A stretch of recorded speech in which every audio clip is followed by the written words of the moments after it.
Hello and welcome to First Page Fridays. I'm April Davila for Sit Right Here, and today we're going to read one of your first pages. Thank you to whoever sent in their page. If you would like to have your page critiqued anonymously, kindly, supportively, there's a link in the show notes where you can send in up to 250 pages, which is about what fits on the first page of a novel, and we will read it. The goal is always to learn from each other, not to bash, not to make fun of. Writing is hard. So we're all here to learn. Let's jump into it. And I will just say, I have not read this first page yet. I don't know what it is. I don't know who it's from. So please forgive me if I mispronounce anything. I'm going to do the best I can. We're going to read straight through the first page, and then we'll jump back up to the top and start talking about what works, what could be better, where the opportunities are. All right. Pierogi, home savory home. It was my clever hook to today's ACT essay prompt. Who has been the biggest influence in your life? Miss Wollock will likely write, shows your pride, or very authentic on this one. Being myself was all I knew.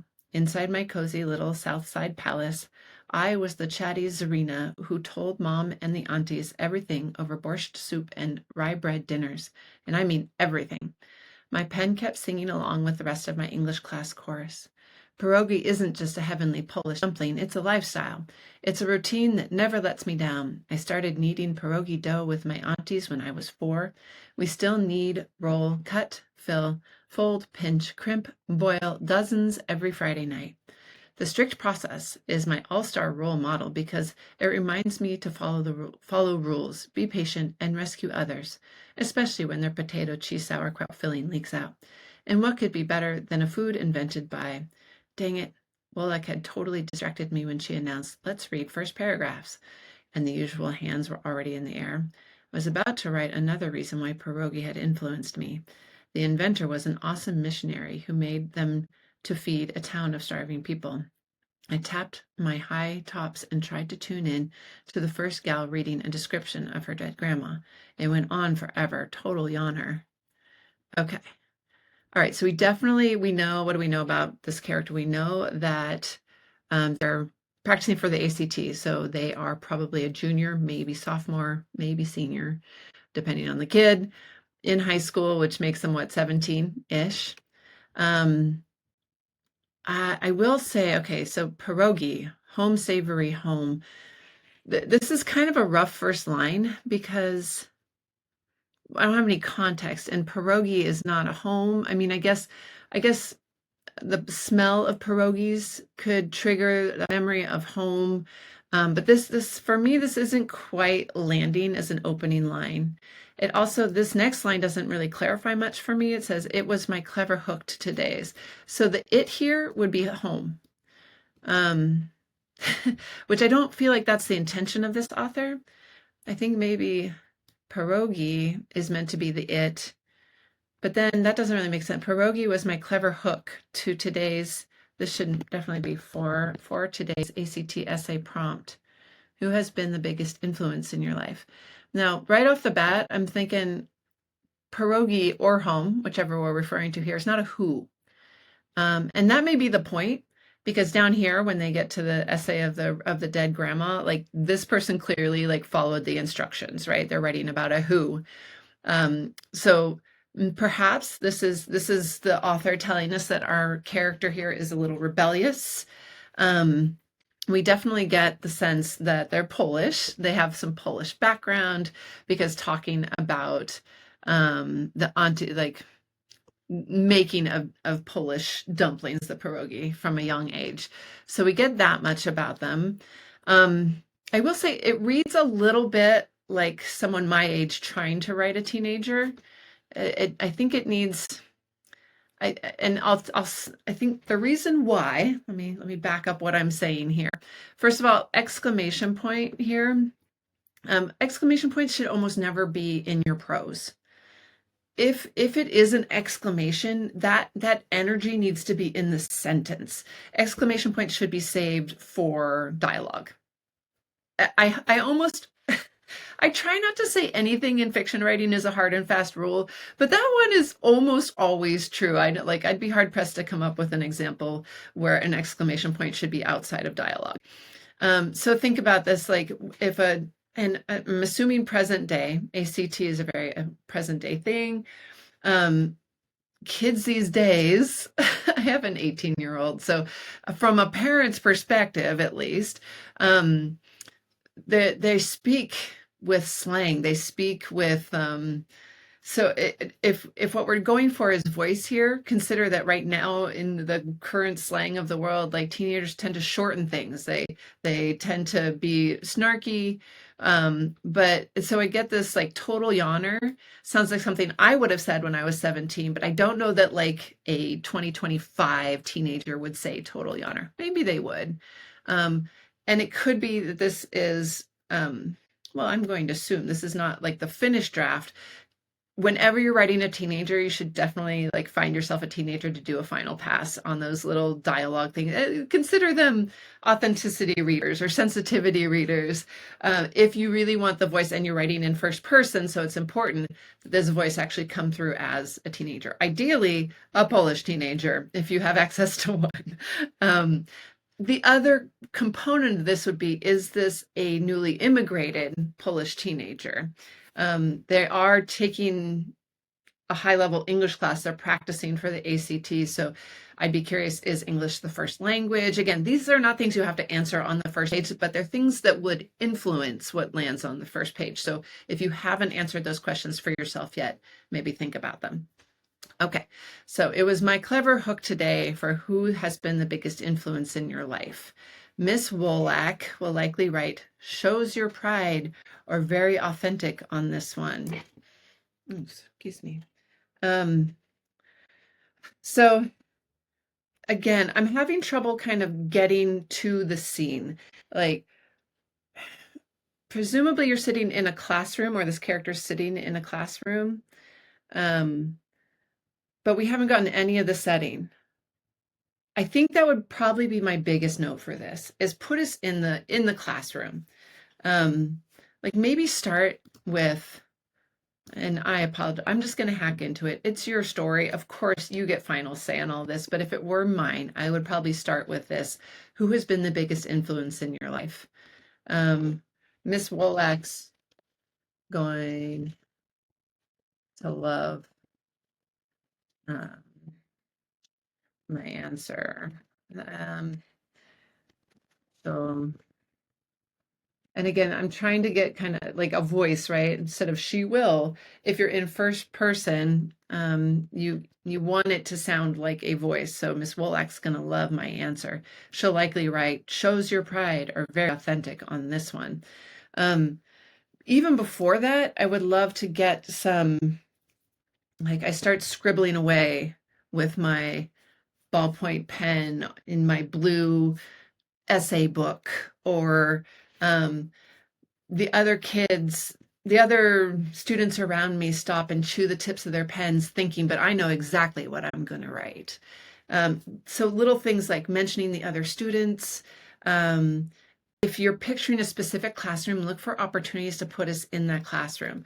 So being myself was all I know. I mean, I don't know, this line doesn't really land for me in terms of like, does anyone know how to be anyone but themselves? Like it kind of rings, it's a question that you don't really want readers asking as they're going through.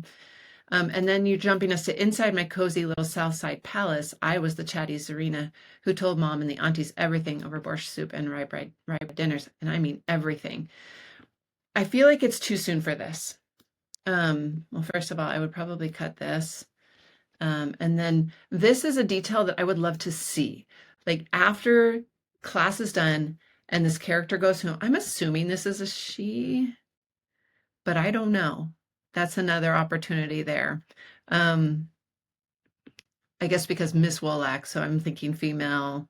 But I wonder if like if you're gonna share the essay. I guess you do say Chatty Zarina, that's a female. Okay, so maybe that's where I'm getting it. But I would love to see when this girl goes home to actually sit down with the mom and the aunties and tell them everything. Forecasting it right now doesn't really help the reader come into the story. So I would save this for later. I'm gonna just put it down here for now, so nothing's lost. My pen kept singing. So let us see the pen start singing. So things like kept or began to, you don't usually need. My pen sings. Oh, this is as okay. This looks more like it's past tense. My pen sang along with the rest of my English class chorus. I'm not sure this really lands either, because English class chorus, this would kind of imply that everyone's like speaking their essay out loud, right? Choruses tend to be verbal, loud, out loud. So my pen sang along with the rest of my English class chorus. Doesn't quite land. I think I get what you're trying to say. Like everybody, the songs of all the pens. You could say my pen sang along with the chorus of all the other pens in my English class.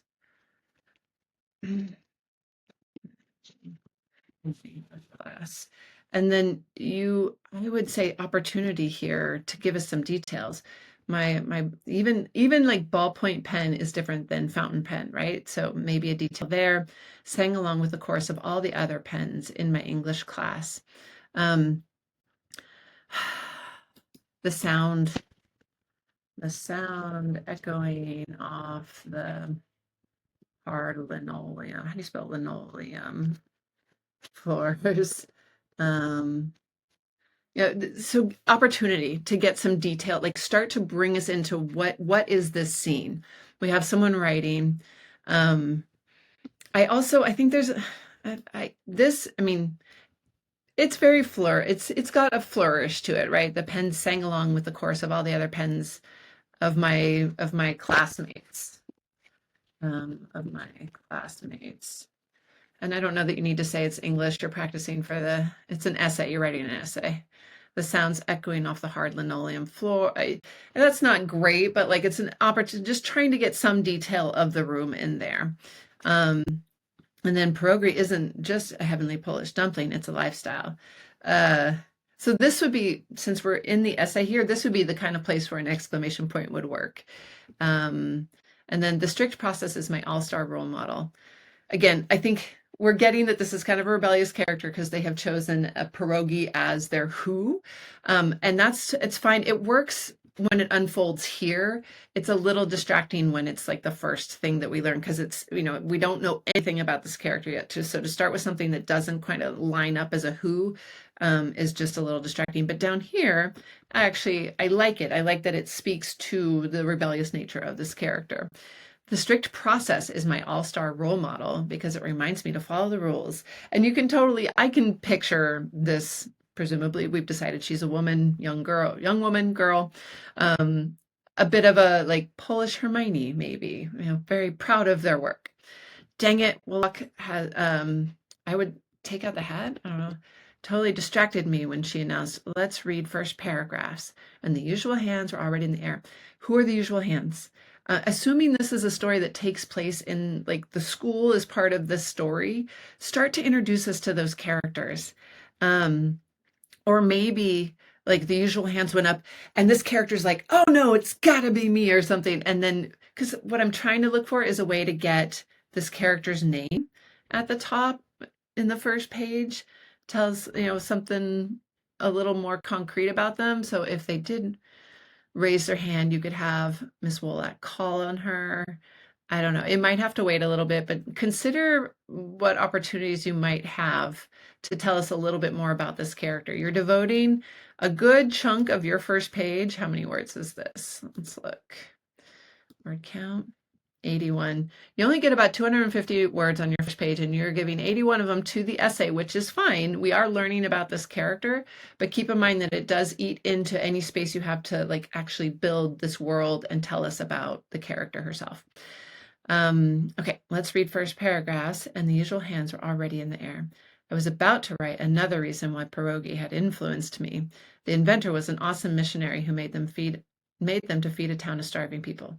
I tapped my high tops and tried to tune in to the first gal reading. So this is a little awkward. I tapped my high tops. I tapped my, I mean, presumably the heel, high tops. I tapped my foot. I'm just going to say I tapped my foot. Not foot. I tapped my foot and tried to tune into. This is a little awkward. Tried to tune into tried to pay attention to. There's just the sounds, the T's, the hard consonants. Try to pay attention. That still has a hard T, I guess. To the first gal. Now, first gal, presumably she knows who this person is, right? So like, oops, attention. To, I don't know, first gal. Also, the word gal, that's another one of those voice things. Like my teenager would never use the word gal. To Susan, who read a description of her dead grandma. It went on forever, total yawner. Yeah. So I feel like the strengths of this is that I do feel like I'm starting to get a sense of who this character is. They're a little rebellious. They're Polish. They have a lot of confidence in themselves, and they're taking the ACT soon, though I cut that part. So we got to get that back in here. Okay, so you could say to our ACT practice essay. This would take some finessing, right? But what I'm trying to do here is, I think where there is opportunity on this first page is to get into the details of the scene, of the thing that is happening right now. So get some senses in there, like touch, smell, taste isn't going to work. I mean, though I guess with the pierogies, you could maybe get a little taste in there, but that wouldn't be part of this scene. That would be part of the essay. What are they seeing? What are they hearing? What are they feeling? How many people are in the classroom? Can you tell us anything about Miss Wolak? Like, could she fold her hands on her plump belly while she's waiting for them to write their essay? Or maybe she's tall and has like a bun and she's like fixing her bun while they're writing. Just things to, especially if Miss Wolak and the other students are going to be characters in this story, start to introduce them. This is how you start world building. Even in world building is not just for sci-fi. You have to do it in any kind of writing. You have to tell us where we are in the world. I don't know what city this is.